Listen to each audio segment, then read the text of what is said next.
Hey folks, I wanted to walk you through a few steps for getting sources quickly and easily, and these apply for English 101, 102, Children's Lit.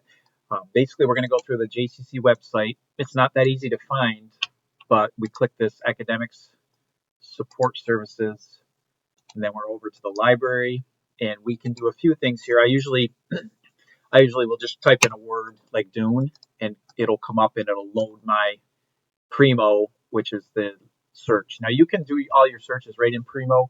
I prefer to go to the databases themselves, so I might have a few tabs open at the same time. So I'm going to actually go to the A through Z list of databases, and I'm just going to pick a safe one, JSTOR, which is a humanities mostly database, and it's good. You can accept the cookies, but I want to do an advanced search just quickly to get English articles, and that will narrow it quite a bit. Now, for my English 102, they're dealing with a neuromancer, so I'm going to type that in, and I'm going to use and. And one of the topics was complements or foils, which is characters who bring out other qualities in other characters. So I'm going to use and foil and see what happens. And you either get some very strange hits. 18, that's not a terrible number. And that mentions the type of sources. Now I can download. One of the things to be careful with is citing, and we are using MLA. However, we don't trust these necessarily. Some of these have 5 or 6 errors, so we want to make sure we get a good source. It'll tell you the page range, 15, 20, 22. So those are longer sources that I may want. Some of these are very unrelated to our novel, if I put it that way. So I might go back up to the second one. The network and the archive, the specter of imperial management.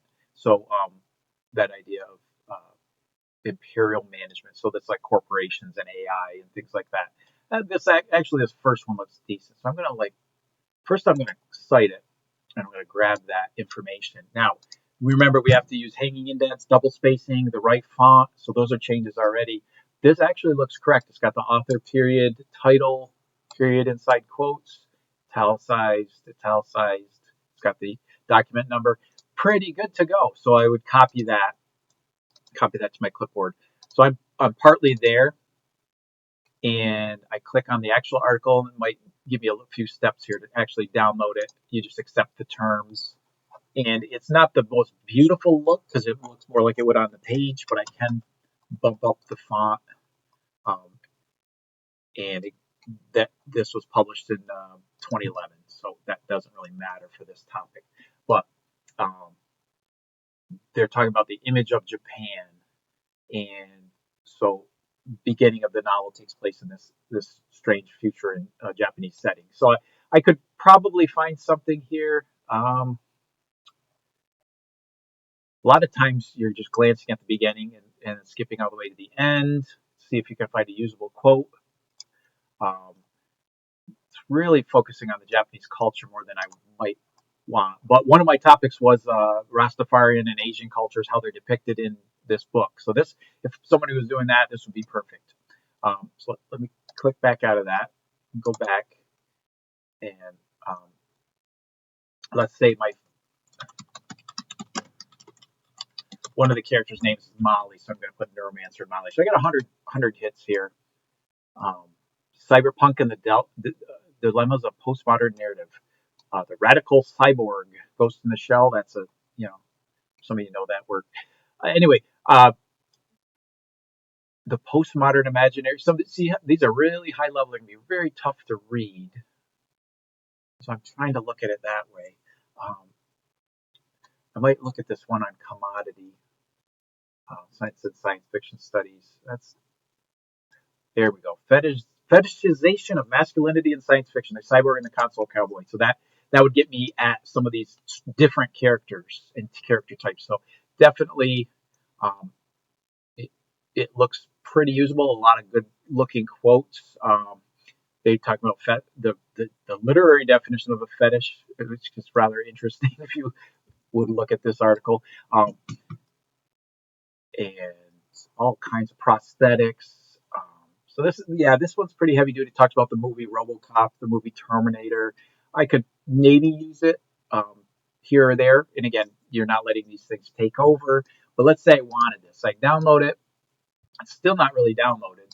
I have to download it again and save it to my downloads. So I have it. I would go back and get the citation, and then you can search for words. Like if I search for Molly, I could search for case sex with Molly is almost as good as cyberspace. So there's a relationship there. Sexual pleasure is sought through technology as fetish. So there's an interesting quote. Definitely a $10 quote. Something I could use. If I copy and paste that in, it might look clunky. I might have to retype it, but I have it, and I have a sense of what I might use it for. So that's one way to do it, is to get right into the databases. Use the and or the not commands. If there's somebody you didn't want in the search, put not, and that'll work. And just one more little quick one, I'll just do character. And I'm going to put a little asterisk here. Characterization, characters. It's going to come up with anything with character. Maybe I get 180. Well, we get quite a few more. This one might work.